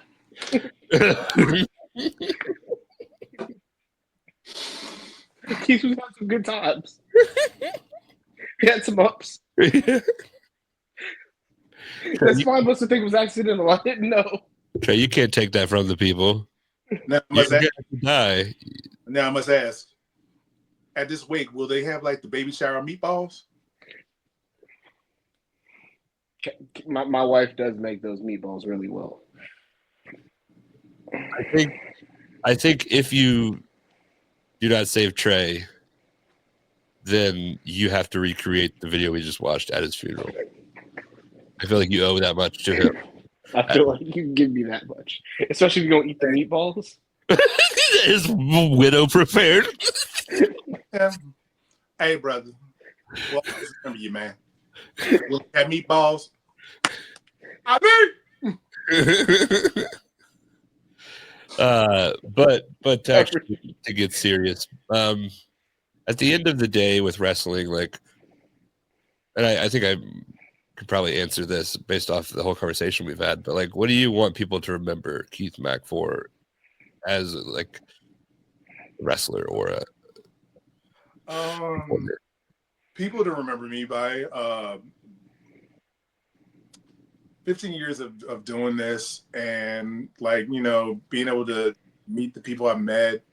I've traveled a lot of places. I've gone from the Midwest to LA to New York and traveled a lot of places and met a lot of people. I just want them to know that my main goal was to make them happy. My main goal was to bring joy to your life. My main goal was to make you laugh, because that's all I've ever wanted for people. Like, I'm one of those people that and even Trey can tell you this, like, I usually put other people before I put myself. I've gotten to the point where I realized, like, you know, with the 15 years I've done, like, you know, I'm not TV famous or anything like that, but enough people know me in the industry to know that they know who I am. They know at the end of the day that, what I stand for, which is basically positivity, which is basically like equality, which is basically a force where, wrestling is a safe space for everybody. I've dealt with everybody from, bigger names to like local names to even some, podunk mud shows and whatnot. But like everybody says about me is like a person that's willing to listen, because I'm sorry, everybody has a story. No matter how good or bad it is, somebody has a story. And those stories need to be told, they need to be heard. People are stressed out. They got to relax. They got to get their minds off of that to get to a better place. And that's what we do in wrestling. And that's what I hope I've provided for everybody. I hope I've influenced a lot of fans, younger fans.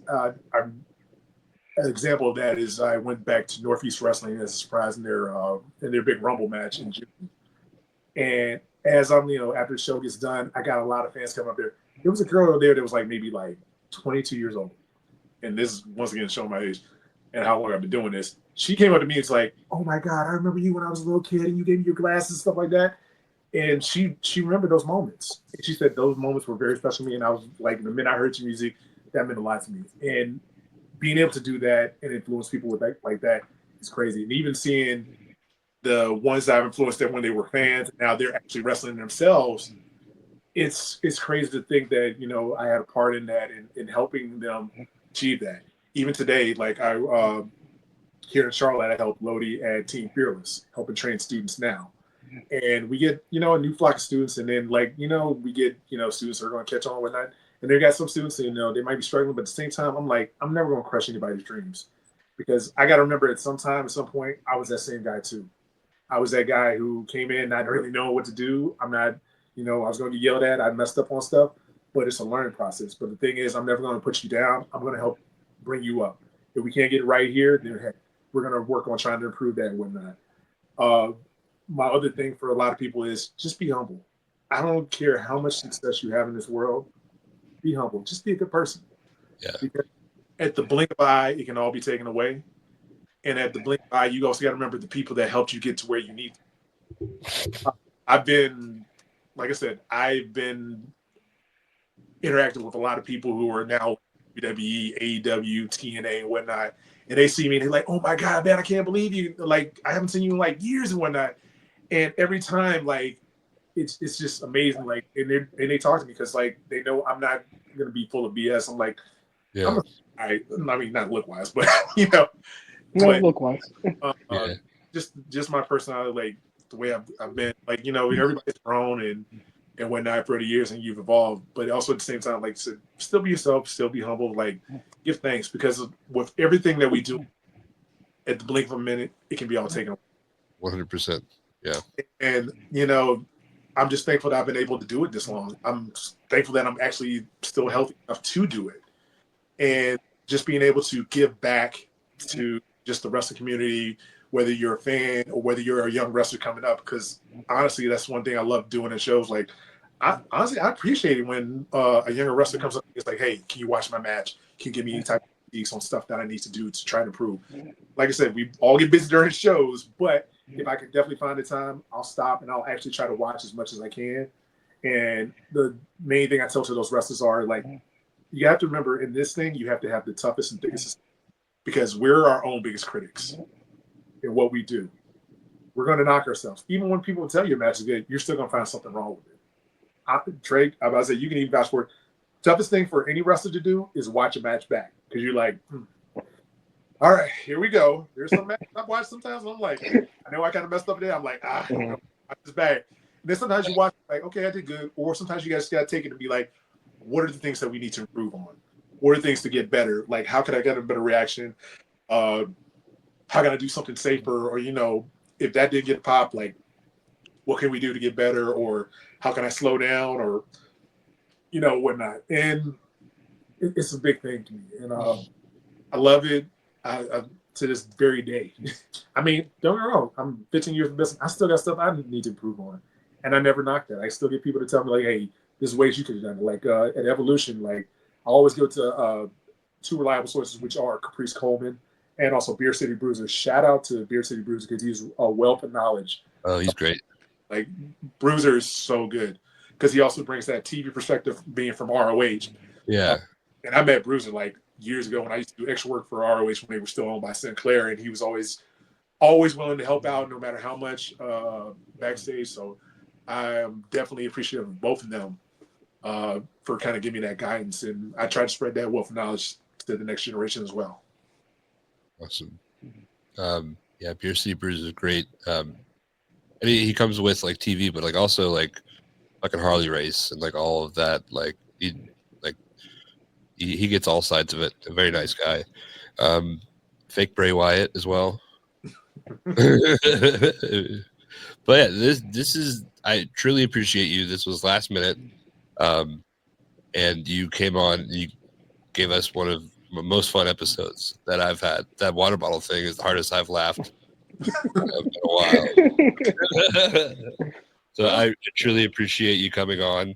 The next time we'll have to break out the stoned circle. Trey doesn't smoke. Trey just uses a vaporizer to go to sleep. I have insomnia.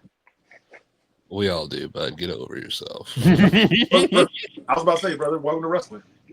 Yeah, that's the body dysmorphia. Yeah. Yeah, trust me. I have the worst sleep habits. I think I had insomnia like the other night. It was like, oh, I think I should go to bed. It's getting kind of late. Oh, 5 a.m. Okay. I've had that happen recently as well, which is a reminder, if you're having trouble sleeping, maybe not the sprinkle strain, because this is going to it's a sativa leading hybrid.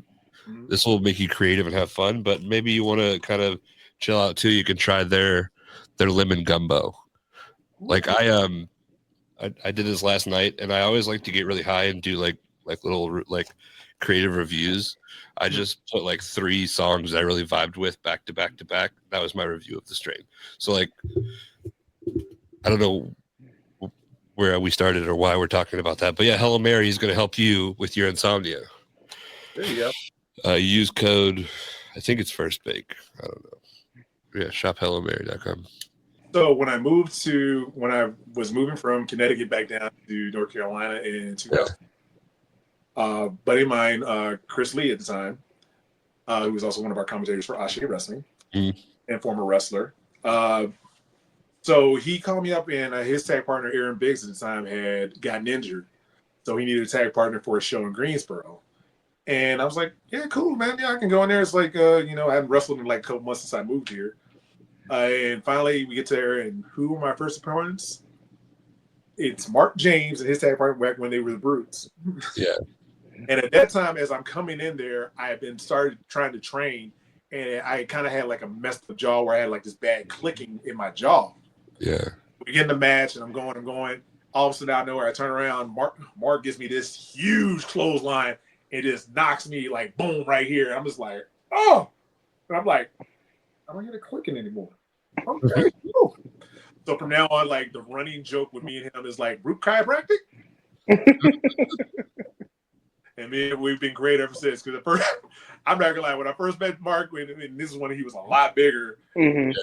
Like, please don't kill me. I'm like, I'm just a cool laid back dude. And then after that, he was so chill. Yeah. He's a good guy. He's a really good guy. Definitely don't like, judge a book by its cover. He's like, I saw this guy on TikTok that was like, looked like he was in the Marines, and he had like an American flag hat on. And the first thing he said was, he's like, I'm not a Trumper. Like, listen to what I had to say. Like, he has. I don't know if Mark is quite there, but like, if you didn't know him and you saw him from afar, you might not know that he voted with you. He was in the booth beside you. I always say that he has been a huge supporter of mine, and I'm gratefully thankful for that. Yeah, he's great. Yeah, I'm very blessed. Without Mark James, I wouldn't be doing this still. Yeah. He like pushed us to get better and pushed to get better at every aspect of this. So shout out Mark James. He's also listens to every episode of this podcast. It's great. So he'll hear. Mark, just for you. Yeah, this has been great. let's say you're wrapping up your 80s movie. What song is playing us out on the credits? And it's not to be any pun intended, but it's like old school 80s. I'm gonna have to go with the Mack band. Roses Are Red. Alrighty. Well, this has been an absolute pleasure. I am sorry that it took so long. Nah, like I said, life. We got this journey of life. Like, hey, I appreciate you guys so much. Yeah, of course. This has been Keith Mack. Keith, where can everybody find you on all your social media again? Once again, you can find me at Just K Mack on Twitter, Instagram, Threads. I don't even know if Threads still good. But We're still doing threads. Yeah. Okay. Yeah, and then like on Facebook, just look up Keith Mack, MACK. Also follow the other guys' tag team on Facebook, Instagram, Twitter, YouTube. We got all our matches up there. I got my matches up on mine, which is Mack TV on YouTube. So yeah, we're all about fun. Like I always tell fans, like, hey, reach out to us. We'd like to also travel more places. So hey, you never know, you might be in the city. Book the OGs, book Keith Mack. I've got one question before we leave, and then we'll let the music play us out. I'll ask this question, and then we won't say anything until we're off the air. We're just going to end on this. Okay. So here is your chance to argue to my co-host Trayvon Ali why you should be the next one to get the beads. Why should I be the next one to get the beads? I'm better than yours. Ha!